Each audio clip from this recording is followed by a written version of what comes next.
Imagine this. You're sitting in a courtroom, heart pounding, staring at your own nephew across the aisle. The judge reads out the charges: harassment, emotional distress, even defamation. And why? Because you dared to ask for the $20,000 you loaned him back. The money you scraped together from your savings, thinking it was for a life-or-death emergency.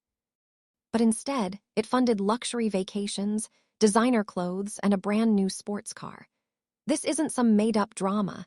This is my family loan betrayal true story. A nephew money scam that nearly destroyed me. Stick around, because by the end, I'll share my financial empowerment guide, tips on resilience that could save you from the same nightmare. If you've ever lent money to family and regretted it, hit that like button now.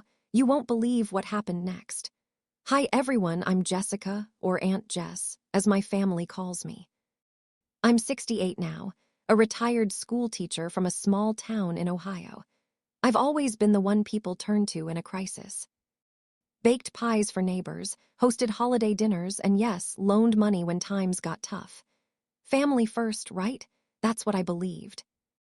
Until my nephew, let's call him Jake, my brother's son, 32 years old, charming as they come, turned my generosity into a nightmare.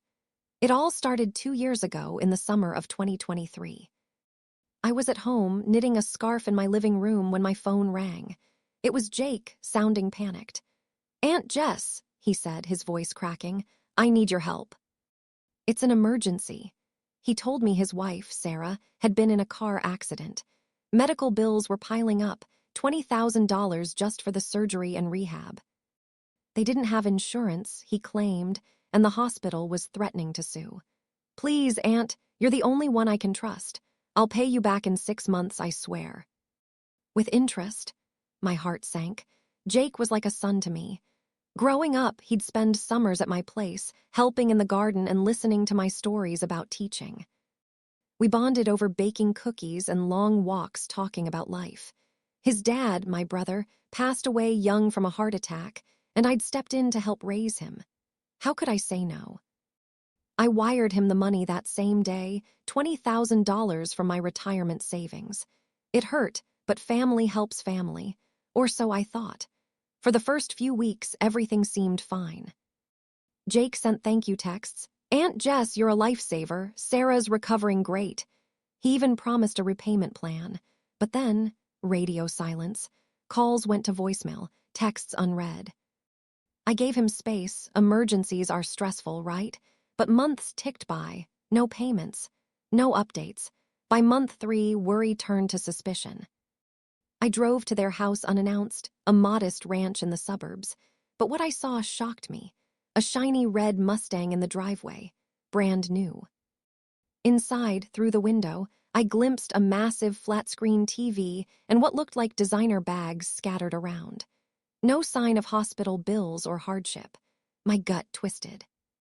Was this a nephew money scam? Had I been played? I confronted him that evening over the phone. "Jake, what's going on? Where's the money?" He laughed it off at first. "Oh, Aunt Jess, the accident wasn't as bad as we thought. Insurance kicked in retroactively." Lies. I pressed harder.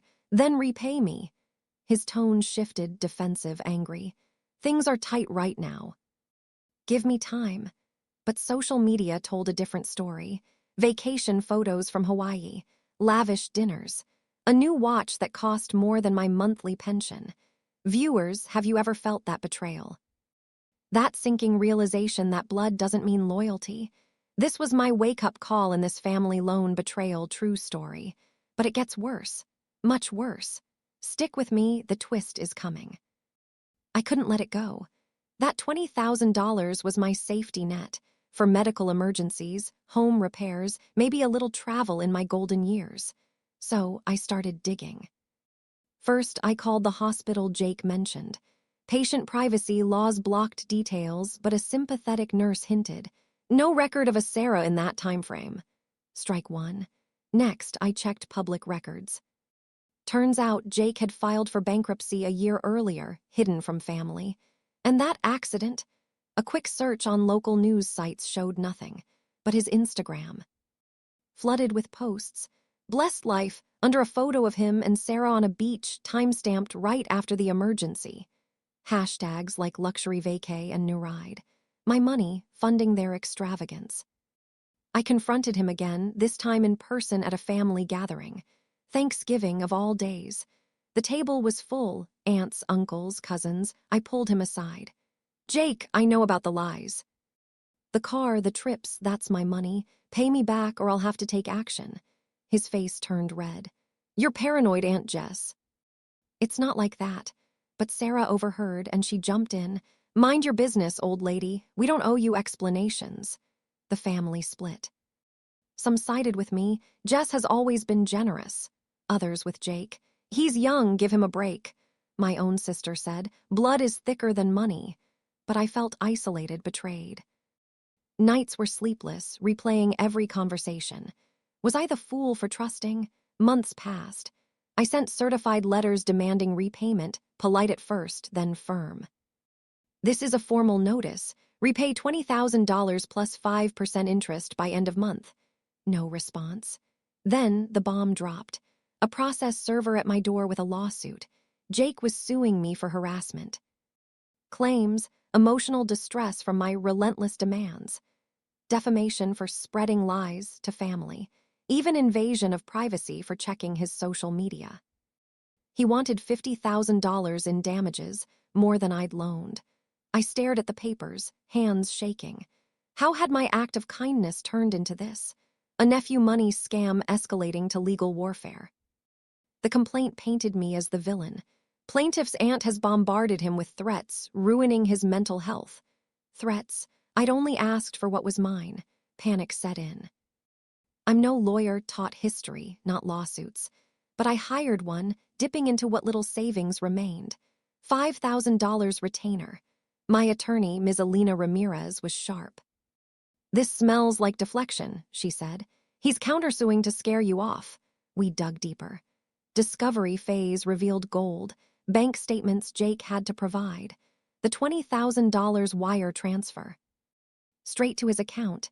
Then outflows, $8,000 to a car dealership, $5,000 on flights and hotels, $3,000 at luxury stores, no medical payments. Zero, but the real shocker. Emails from Jake to Sarah. "Aunt Jess is loaded. This emergency will cover our dream vacay. LOL. And another. "If she pushes, we'll sue for harassment. Easy win." Premeditated. A full-blown family loan betrayal true story, documented. Court day arrived. Butterflies in my stomach. Jake strutted in, suit crisp, Sarah smirking beside him. My side, me, Alina, and a few loyal family members. The judge, a no-nonsense woman in her 60s, called order. Jake's lawyer went first. "Your Honor, my client endured months of harassment." Calls, letters, even family slander. This aunt's obsession caused severe anxiety.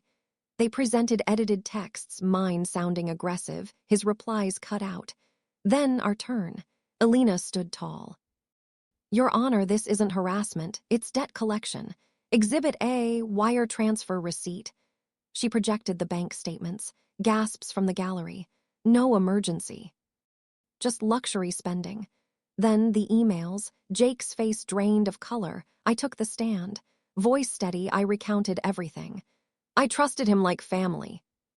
But he squandered it on scams, a nephew money scam that broke our bond. The judge leaned in. "Mr. Jake, explain these expenditures." He stammered. It was for recovery, stress relief." Lame. The courtroom chuckled. Cross-examination was brutal. Alina grilled him. "You claimed a car accident. Where's the police report?" Silence. "The hospital bills." More silence. It unraveled fast. The judge didn't buy it. "This lawsuit reeks of bad faith," she declared. Case dismissed with prejudice, but we weren't done. Alina filed a countersuit. Fraud, breach of contract, emotional distress on my end. We sought the original $20,000 plus interest, legal fees, and punitive damages. Jake panicked. Settlement offers rolled in, $5,000, then $10,000. We held firm. Back in court, evidence mounted.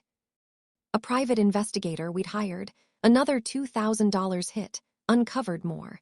Jake had pulled similar scams on friends, small loans, never repaid. Witnesses testified. He bragged about easy money from family. The twist that sealed it, Sarah flipped.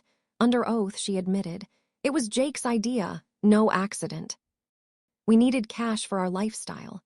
Divorce papers followed, she left him, taking half his assets. Karma. The judge ruled in my favor. $20,000 repaid, $10,000 in damages, $7,500 for fees. Total $37,500. Jake's face? Priceless. Broke and humiliated, he slunk out. Family ties severed, most sided with me now, appalled at the deception. But victory was bittersweet. I'd lost trust in people. Sleepless nights turned to therapy sessions. Friends distanced themselves, fearing drama.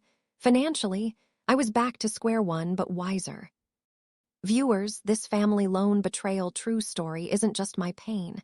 It's a warning. Nephew money scams happen more than you think.